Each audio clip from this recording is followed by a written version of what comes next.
Hi folks, my name's Guillotine, and welcome to The Gaming Guillotine, where I extol the excellent and execute the poorly executed. And speaking of poorly executed, has anyone else gotten their hands on a PlayStation 5 yet? I consider myself extremely fortunate because I've managed to get my hands on one without having to give in to the parasitic, morally ambiguous, and deservedly infuriating practice of scalping. But now that I have a PlayStation 5, I'm endeavoring to retire my PlayStation 4. Ultimately, I have one hang-up. There's a title on the PlayStation 4 that's not transferable to the PlayStation 5, and that's what I'm going to be discussing today. Now, it's not playable due to programming or technical reasons, but we'll get to that later. Now, before I get into the real meat of this review, let me assure you that this is not going to be another video where nothing is executed. Indeed, the title we're looking at today, PT, is excellent in its own right, but by the end of this review, there will be blood. So in order to sate everyone's lust for carnage, let's look at PT. PT was actually a free demo released on the PlayStation Network in August of 2014. Created by Hideo Kojima, PT, short for Playable Teaser, was created to directly generate hype around a new Silent Hills title being worked on by Kojima, Guillermo del Toro, and featuring acting work from Norman Reedus. Now, I'm going to level with you here. I love survival horror, but in truth, I haven't really played many titles in the genre. The most prominent one being Silent Hill 2. It was my first exposure to the genre in earnest, and it has left a significant imprint on me to this day, and an admiration for being a well-done, creepy game. I'm also not really all that big for Hideo Kojima games, but I am aware of his reputation with titles like the Metal Gear Solid series. I remember downloading this demo after I heard it was a teaser for Silent Hills, and wanted to experience it for myself. I never realized that this was going to be one of my most cherished titles, but not for the excellent gameplay and immersive storytelling, although those are certainly present, but again, we'll get to that later. So after starting a playthrough of PT, you wake up on what appears to be a basement floor with nothing but a couple of roaches on the floor in front of you. Excuse me, you two, this is a Christian review, please none of that here. As you get to your feet, you realize that the only way out is through a single door. Stepping out of it, you find that you're not in a basement, but a furnished corridor in what appears to be a nice home at a glance. But as you look closely, you begin to see that things are off. Piles of litter and empty bottles occupy the corners, decorations are damaged or offset by empty medication containers. Whoever was here prior is not entirely right. You round the corner and go past a bathroom and an entryway, and finally another doorway going down a small set of stairs in what appears to be an actual basement. But as you step through the door, you realize that you're back at the start of the corridor you just set foot in only a minute ago, and thus begins your true descent into this ominous and terrifying setting. And I'm not being metaphorical here. The entire game is one continuous descent using only this singular hallway. This is masterful game design with minimal resources. Using this one corridor, you've established an easy path of progression. The bend that you have to navigate removes your ability to see everything around you, leaving the possibility for revelations, discoveries, and scare opportunities. And lastly, it sets an expectation for you that is easy to undermine as you walk around. Speaking to which, PT is very walking simulatory. Is that a word? I don't know if that's a word. I'm making that a word now. All you do is walk around the corridor at any given time, with the only significant interactions coming with your ability to look at things or open and close doors. No combat, no inventory management, not even the ability to pick up anything beyond a flashlight. There are picture scraps to unlock a little bit of extra material that you can pick up by zooming the camera in on them, but there's no pickup animation for them. But this may also lend some atmospheric credence to your state of mind in relation to the environment. Do these picture scraps actually exist? In fact, the environment isn't just pulling its weight in the visual department, though. You're constantly being unsettled with ambience with a transmission from the nearby radio, along with any number of hard-to-pin-down groans, grunts, and audio sources that make it so while you're almost always alone, you never feel alone, and not in a comfortable way. The radio was one particular source of anxiety as I played through for the first time way back when, constantly giving you less than comforting fictitious news recaps, and then subsequent laps talking directly to you with warnings and ominous foreshadowing. Scene after neighbors called 911 found the father in his car listening to the radio. Several days before the murders, look behind you. I said, look behind you, like he was chanting some strange spell.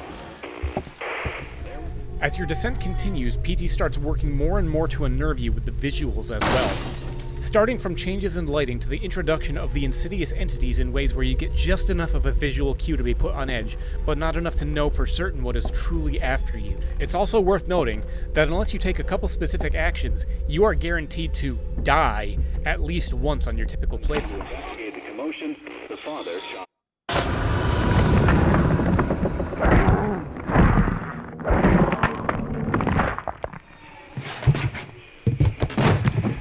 But this isn't the game over you might think it is. Instead, you find yourself waking back up in the basement room, most likely after having shit yourself. This is one reason why I love survival horror that's well done. Everything is drenched in metaphors and symbolism. Tying strictly to the game, though, I interpret this brief segment to show that this is punishment. This never-ending descending cycle of hell is your atonement for something, and even the alleged release of death is nothing but an unnerving pause in your control over matters.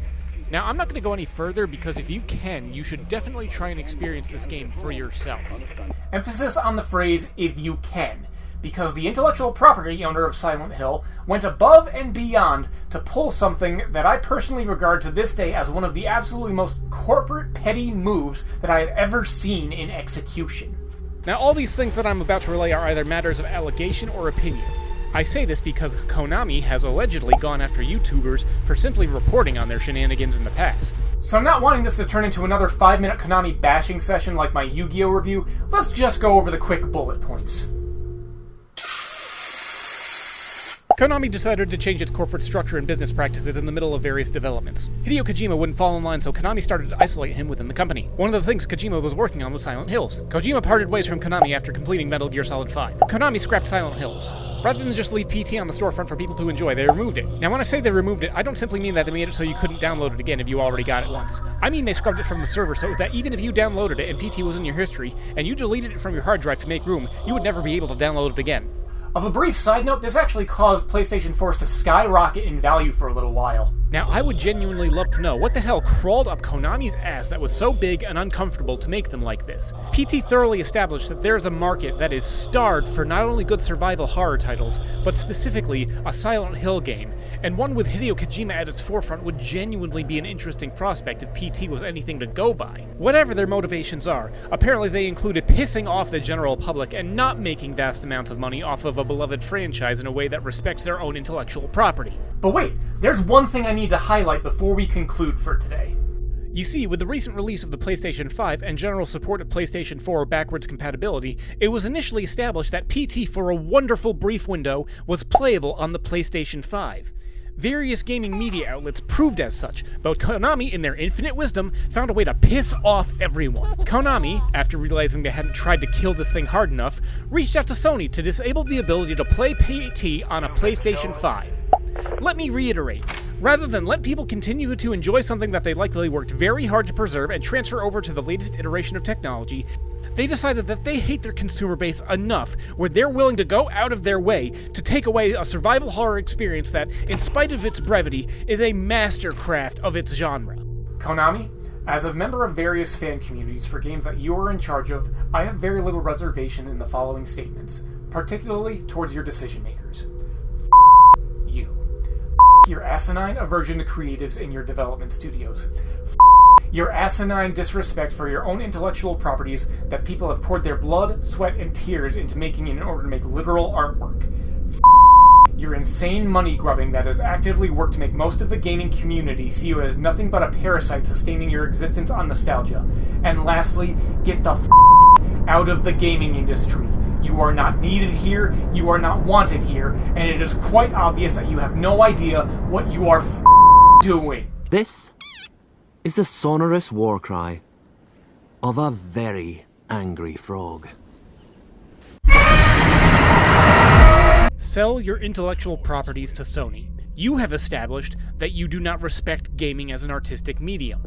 Not only that, through your own actions, you've proven that we don't need you. Kojima has gone on to make his own studio and continues to make his own brand of games that continue to see success. Your endeavors have shown in common, while there might be still some creatives lurking in there that aren't allowed to have their names pop up, you as a company are creatively bankrupt. But I'm getting too into just bashing Konami, so let's move on to the review, or should I say, today's execution. It's Konami! While you may not be able to get it on PlayStation anymore, there are other places you can still play PT. The internet, being the amazing and simultaneously horrendous thing that it is, some brilliant individuals went ahead and remade PT from the ground up in the Unreal Engine. PT Unreal, through some brief Google searches, is entirely downloadable and playable for free.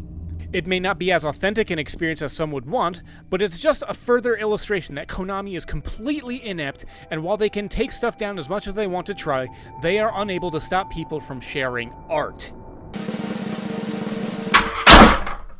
And thus concludes the extolling of PT, my own symbolic execution of Konami, and with them, the official retirement of my PlayStation 4.